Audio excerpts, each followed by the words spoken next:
Hi everyone, this is Dr. G. Ravindranath Reddy, working as Assistant Professor of Mathematics in MLR Institute of Technology, Hyderabad. So we are discussing the numerical methods and integral transform course. In that course, we are at the Fourier transforms. In that Fourier transforms, we are going to discuss properties of Fourier transforms. In the previous video, we have seen what is Fourier transform, when we can apply these Fourier transforms, and what are the applications of Fourier transforms we are having in science and technology. And we have taken the Fourier integral theorem, Fourier sine integral and cosine integrals. Now we are going to discuss properties of Fourier transforms here. So let us take the properties of Fourier transforms one by one. So when you come to these properties, the first property is a linearity property of Fourier transform. So whenever we are discussing the Laplace transform, in the Laplace transform also we have taken the linearity property of Laplace transform. Follow the same property here for the Fourier transform also. So the meaning of this linearity property of Fourier transform is, I have given a function f of x is equal to some function x plus x square plus cos x. And now for this function, if you want to apply the Fourier transform, for that Fourier transform, so whenever we are having multiple terms in that given function, separately we can apply the Fourier transform individually for each term, and then applying the individually Fourier transform for each term is nothing but the linearity property. Okay, let us take the statement here. So if f of p and g of p are the Fourier transforms of f of x and g of x respectively, then Fourier transform. So while you are discussing the Laplace transform, you have represented that Laplace transform with a letter capital L. And here, whenever we want to go for the Fourier transform, whenever we want to apply the Fourier transform for the given function, that Fourier transform is represented with capital letter. So this we can call it as a operator of Fourier transform. So capital F, that is Fourier transform of a into f of x plus b into g of x. So here a and b are nothing but the constants. So whenever we want to apply the Fourier transform for such type of functions here, then separately apply the Fourier transform for each term.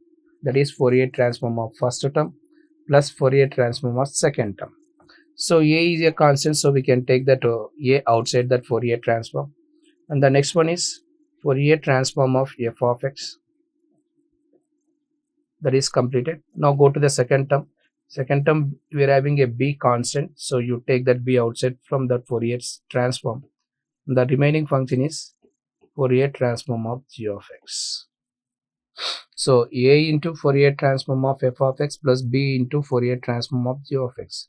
In the problem itself, in the statement itself, he has given Fourier transform of f of x is represented with capital F of p. So Fourier transform of g of x is represented with g of p. So a into f of p plus b into g of p. That is the statement of this linearity property. We have to prove this condition here. So now we know that. So take the definition of Fourier transform here. So Fourier transform of f of x is equal to f of p is equal to integral minus infinity to infinity f of x into e power ipx into dx. So this is the Fourier transform formula for any function f of x. This is the standard formula we are having. Now replace that f of x, or now you take this function here. This is our required condition. You take the LHS part here. So Laplace transform of g of x also is given as this formula. So now take this LHS part.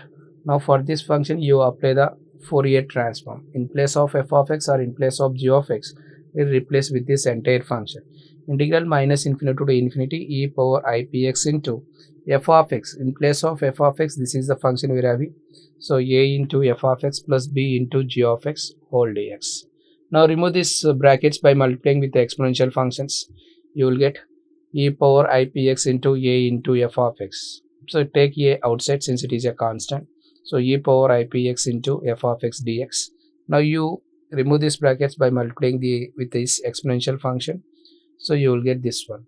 So by the definition of this Fourier transform of f of x and Fourier transform of g of x, we can take this integral value as f of p and g of p.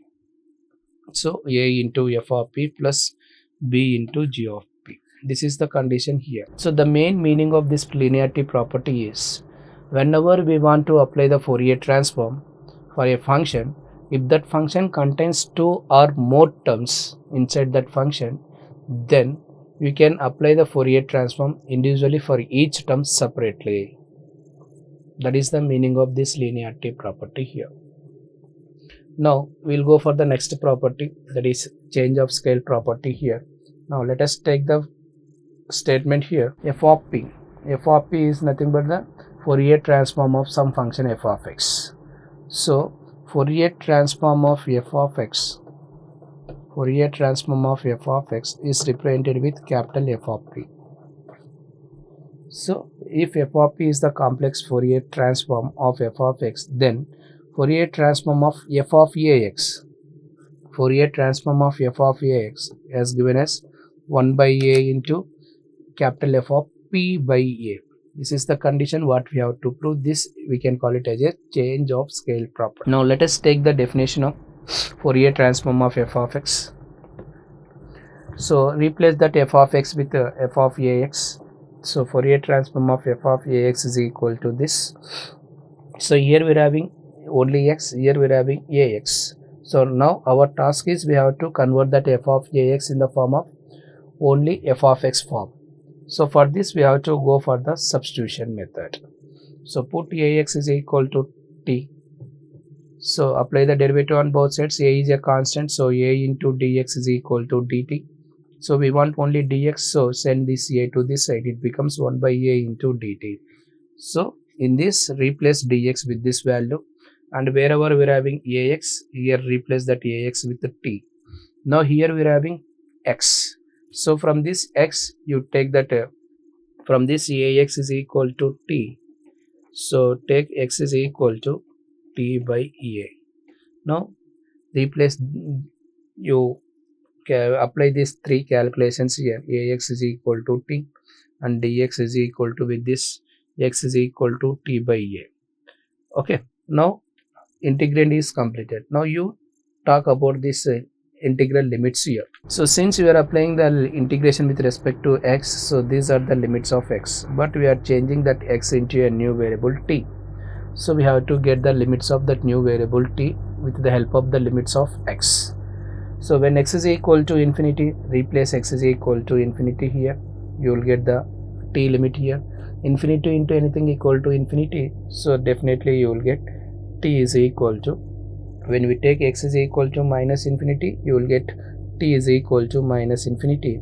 When we take x is equal to plus infinity, you will get t is equal to plus infinity. So even though if you replace x with new variable t, there is no change in the limits of that integration. So that limits are as it is, we don't have any problem with the limits. Now do all these modifications in the function. So integral minus infinity to infinity f of t, ax replaced with the t. So e power ip into x, replace that x with the t by a, and dx replaced with the dt by a. Now take this a to outside since it is a constant. So 1 by a into integral minus infinity to infinity f of t into e power I into p by a into t. So now once if we observe here, so whatever the power of that exponential function we are having, the coefficient of p, if it is coefficient of x is in terms of p, so then we have taken that value as capital F of p. So but in place of p here we are having p by a. So this entire integral is represented with 1 by a, you keep this 1 by a as it is, and f of p replaced with f of p by a. In place of p, in the definition here we are having p, so we have taken that value as f of p.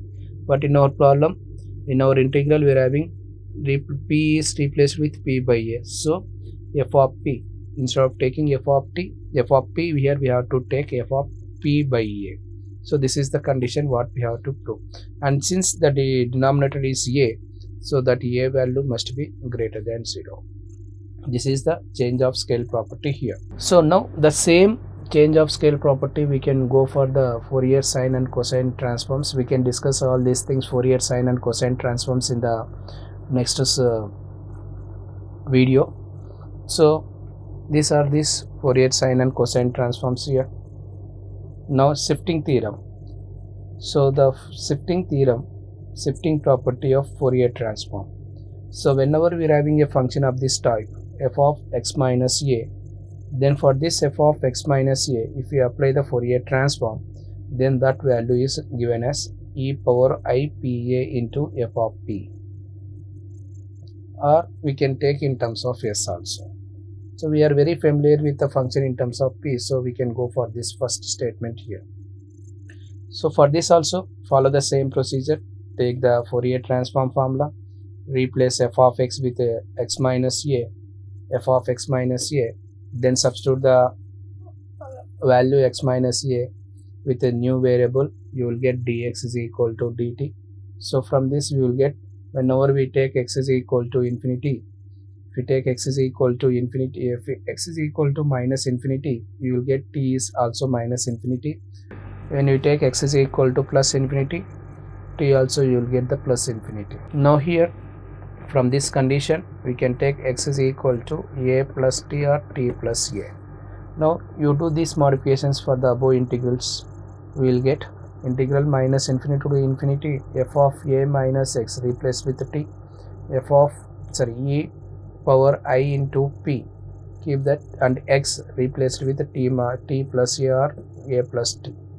So this is our new one. So now the integral minus infinity, remove this bracket and remove these brackets of the power of that exponential function, and separately you write down that exponential function e power ipa into e power ipt. But we are applying the integration with respect to t. So in the first exponential function we don't have the t variable here, so this exponential function becomes a constant and we can take that constant outside that integral. So e power ipa into integral 0 to infinity f of t into e power ipt dt. So this we can consider as, so since it is in definite integral, then definite integral, whether it is in terms of x, the function is in terms of x, or a function is in terms of y, or the function is in terms of t, whatever it may be the variable in that function, for the definite integral, that integral value remains constant. So that means we have the property we have studied. So definite integrals are independent of variables. By using that property, whatever the function we are having in terms of t, I replace that function in terms of x. So this is our definition of Fourier transform. So this can be written as f of p into e power ip. This is our next property here. Now we will go for the modulation theorem. So this is the f of p is the Fourier transform of some function f of x. Then the Fourier transform of this function f of x into cos ax, f of x into cos ax. If we apply the Fourier transform for this, we have to prove that value is equal to this. Similarly, go for the definition of Fourier transform. F of p is equal to, that is, we can take it as Fourier transform of f of x, which is equal to f of p, which is equal to this definition, integral minus infinity to infinity f of x into e power ipx into dx. Now replace that f of x into cos ax. So this, now since here we are having an exponential function, now I want to convert this trigonometric function cos also in terms of exponential function, so that we can write it as e power iax plus e power minus iax by 2. Now remove these brackets here. By multiplying with this, we will get this. Now separately apply the integration for each term. Now apply the definition of Fourier transform for these two integrals. So you will get 1 by 2 into, in place of p here we are having p plus a, so this entire integral can be written as f of p plus a, and this in place of p here we are having p minus a, so this integral we can consider as f of p minus a. This is our required condition here. So like this we are having some more properties for this Fourier transform. So these are the important properties we are having.